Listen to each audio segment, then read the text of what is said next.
तन्हाई बेहतर है झूठे लोगों से। अच्छी जिंदगी अच्छी सूरत से नहीं, अच्छी नीयत से मिलती है।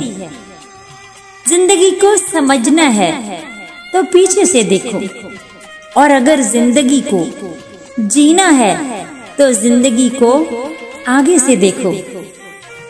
अपना दर्द खुद तक रखो, दूसरों को बताओगे तो तमाशा बन जाओगे।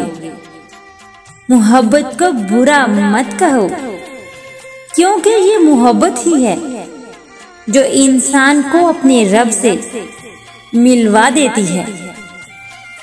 अंदर की सोच को साफ रखें, क्योंकि कश्तियां बाहर के पानी से नहीं बल्कि हमेशा अंदर के पानी से डूबती हैं।